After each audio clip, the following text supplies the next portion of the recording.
여러분 안녕하세요. 이제 두 번째 차례 도덕적 추론에 대해서 이야기를 해보도록 할게요. 자, 우리 단원을 살펴보기에 앞서서 여러분들 추론이라는 단어 용어가 조금 어렵잖아요. 그래서 선생님이 인터넷으로 찾아봤어요.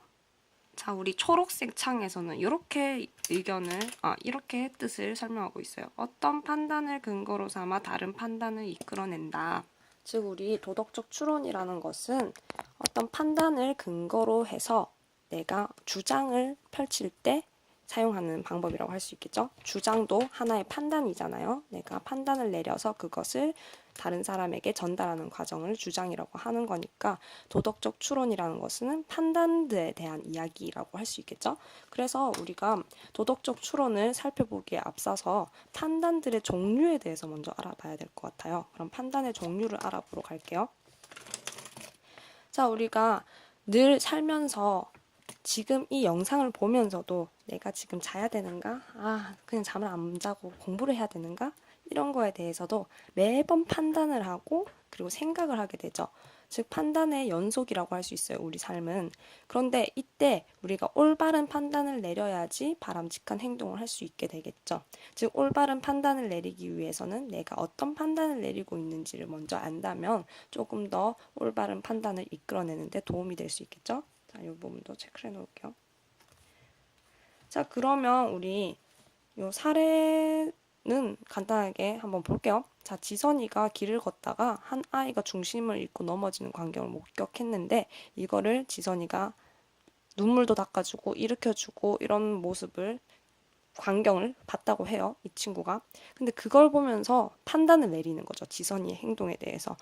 지선이의 모습이 엄청 아름다웠다. 다른 사람을 도와주는 거 보니까 참 착한 아이인 것 같다. 이렇게 판단 내리고 있어요. 자, 요거랑 관련 지어가지고 우리 이제 판단의 세 가지 종류에 대해서 살펴보도록 할게요.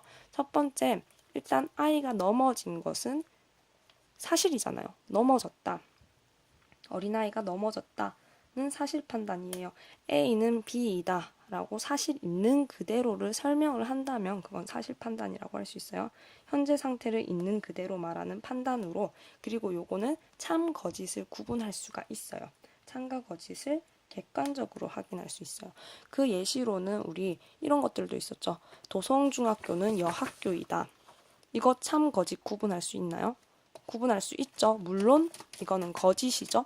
거짓이고 탈세를 하는 것은 불법이다.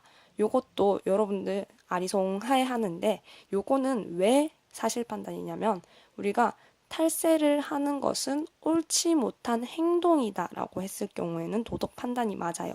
하지만 법에 어긋나는 행동이다. 이거는 사실이잖아요. 우리 대한민국에서는 탈세하는 것은 모든 사람에게 다 불법이라고 인지되는 거기 때문에 참이라고 할 수 있기 때문에 이거는 사실 판단이라고 할 수 있습니다. 자, 그러면 사실 판단의 예시는 또 책에서는 아이가 넘어졌다, 울었다 이런 거는 있는 사실 그대로를 얘기하는 거기 때문에 사실 판단이고요. 그리고 여기에서 가치 판단으로 넘어가 볼게요. 가치 판단은 말 그대로 사실이 아니고 내가 그 행동에 대해서 가치를 매기는 거예요. 예를 들면 나의 취향, 주관적인 생각이 들어가는 거예요. 아름답다. 아니면 여러분들 취향이니까 나는 뭐 방탄소년단이 좋다. 아니면 우리 학교 학생은 멋있다. 혹은 너의 목소리는 안 좋다. 이런 예시들이 들 수 있겠죠. 왜냐하면 너의 목소리가 안 좋다. 이거는 나의 취향인 거잖아요. 아니면 이런 것도 있어요. 나는 이렇게 펜을 쥐는 게 좋다라고 이야기를 할 경우 그러면 이렇게 쥐는 게 좋을 수도 있고 이렇게 쥐는 게 좋을 수도 있고 이건 개인마다의 차이가 있고 취향이잖아요. 그렇기 때문에 요거는 우리 가치 판단이라고 할 수 있겠죠. 그리고 책에서도 예시가 또 있는데 이것도 조금 헷갈릴 수 있을 것 같은 부분인데 여기 세상에서 가장 소중한 것은 우정이야 라고 하는 부분도 이것도 얼핏 보면 우정이라는 요소가 도덕적이지 않나 라고 생각을 해서 도덕 판단이라고 생각할 수도 있겠지만 자세히 보면 내가 가장 중요하게 생각하는 그런 가치관이기 때문에 우정을 가장 소중하다고 생각하는 나의 가치가 들어있는 가치관이기 때문에 요거는 가치 판단이라고 할 수 있어요. 우리가 우정을 뭐 꼭 지켜야 해라고 한다면 도덕 판단이 되겠죠. 하지만 요거는 그런 부분은 들어있지 않기 때문에 가치 판단이라고 할 수 있습니다. 자, 그러면 이제 가치 판단에 대해서도 이야기를 해봤고, 자, 세 번째, 근데 이제 조금 또 애매하게 뭔가 들어오기 시작해요. 자, 가치 판단은 가치 판단이에요. 도덕 판단도 가치 판단이 아니라는 소리는 아니에요. 도덕 판단도 가치 판단이에요. 자, 그런데 이 가치 판단하고는 그 중에서도 고유한 특성을 가진 아이들이 모인 게 도덕 판단이라고 할 수 있어요. 어떤 특성이 들어있느냐? 자, 가치 판단 중에서 도덕적인 문제에 대해서 도덕적 관점에서 판단하는 것을 도덕적 판단이라고 한다. 우리 기억하기 참 좋죠. 사실 판단은 사실을 얘기하는 거고, 가치 판단은 가치가 들어있는 거고, 도덕 판단은 도덕적인 관점인 거고. 자, 그렇게 생각하면 기억하기 좋겠죠. 자, 그러면 이 도덕 판단은 어떤 특징을 가지고 있냐면 어떤 사람의 인격, 행위에 대해서 도덕적으로 평가해요. 예를 들면 넌 참 그 행동을 해서 바람직하구나, 옳다. 아니면 그 행동은 옳지 않아. 아니면 넌 착하구나, 넌 나쁘구나. 넌 이런 행동을 해야 돼. 넌 이런 행동을 해서는 안 돼. 등과 같은 우리 도덕적인 기준, 잣대에서 설명을 하고 행동을 지시를 내릴 때에는 우리가 이렇게 도덕 판단이라고 이야기를 할 수 있겠죠. 자, 그러면 이 도덕 판단의 구체적인 내용은 조금 이따 살펴보고요. 그 예시를 잠깐 또 보고 넘어갈게요. 자, 도성중학교는 여학교이다. 아까 사실 판단. 요까진 다 봤죠? 우리 학생 멋있어. 네 목소리가 안 좋다. 요건 가치 판단. 자, 그럼 요 마지막 부분. 친구를 괴롭히는 영수는 나쁘다. 나쁘다. 그리고 정직하지 못하다. 정직이라는 요소가 우리 도덕적인 기준에서 평가를 하는 거잖아요. 정직이라는 요소가. 그리고 너의 그 행동은 옳지 않다. 옳지 않다. 자, 그리고 거짓말을 해서는 안 된다. 거짓말이라는 행위, 우리 행위들에 대한 평가인 거잖아요. 그리고 자연훼손은 옳지 않다. 이렇게 자연훼손에 대한 도덕적인 평가. 즉, 이 부분은 도덕적인 평가랑 관련됐다고 보면 기억하기 좋겠죠. 이것도 써놓을까, 그럼? 도덕적 평가가 들어간다. 자, 도덕적인 평가가 들어간다면 도덕 판단이라고 이야기를 할 수 있겠죠. 이것도 도덕적인 평가잖아요. 정직하지 못하다. 근데 물론 여러분들 헷갈릴 수도 있는 부분이 옳다, 옳지 않다 이런 형식을 갖춰서 가치 판단을 하는 경우도 있어요. 예를 들면 이런 거요. 나는 이렇게 연필 쥐는 게 옳아라고 얘기할 수 있죠. 근데 이건 도덕적인 기준은 전혀 안 들어가 있잖아요. 이렇게 잡는 게 옳아, 이렇게 잡는 게 옳아. 이런 용어를 쓴다고 무조건 도덕 판단이라고 착각하면 안 돼요. 자, 이런 용어로 표현될 수도 있다라는 거지 도덕적인 관점이 들어갔느냐를 우선으로 생각을 해봐야지 구분하기 쉽습니다. 자, 그러면 이제 이 도덕 판단 중에서도 이제 두 가지로 또 분류가 돼요. 하나는 뭐냐? 개별적인 도덕 판단이에요. 개별적인 도덕 판단. 개별적인 도덕 판단. 그리고 나머지 하나는 일반적인 도덕 판단이에요. 딱 봐도 범위가 달라 보이죠? 개별적 도덕 판단은 이런 거예요. 사람 한 명이 있어요. 그럼 이 사람에 대한 평가. 얘가 누구냐면 쌤이 누구를 하지? 이던이라고 가정을 합시다. 자, 이던이가 있어요. 이 이던이가 쓰레기를 버렸어. 그러면 이 이던이의 행동은 잘못됐다. 혹은 이던이는 나쁘다. 이 한 사람에 대해서 평가를 내리게 된다면, 도덕적인 평가를 내리게 된다면 개별적인 도덕 판단이에요.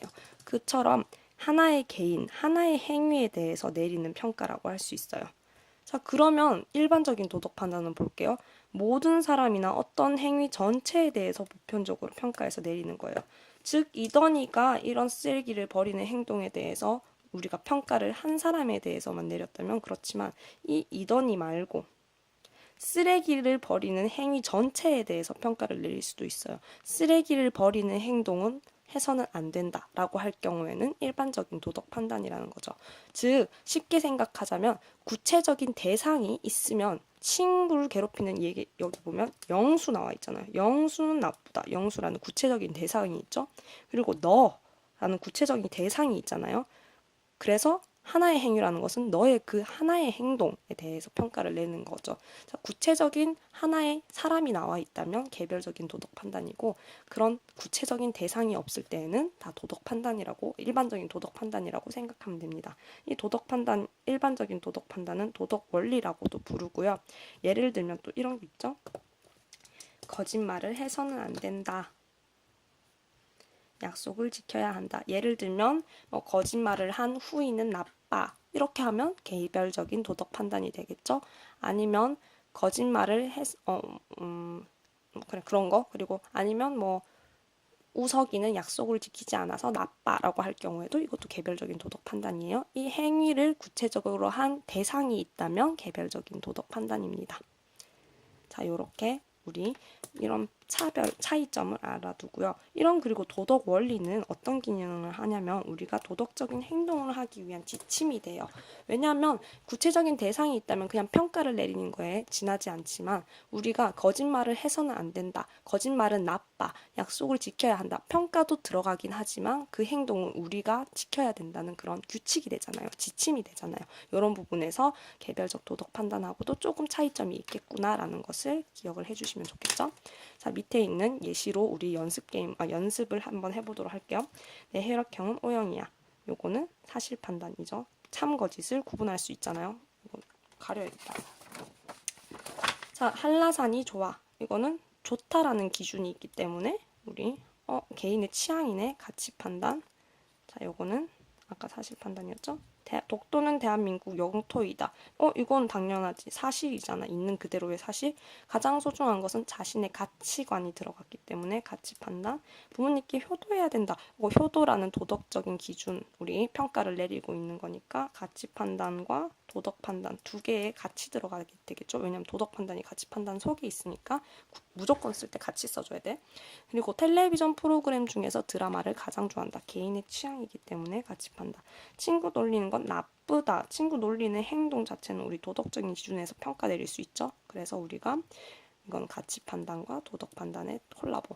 자, 모나리자 미소는 아름답다. 그냥 개인적인 가치 취향인 거죠. 친구가 나빠하는 별명은 불러서는 안 된다. 친구가 기분 나빠하면 안 된다. 어떤 도덕적인 기준에서 우리 하면 안 된다고 지시를 내리는 거기 때문에 가치 판단과 도덕 판단.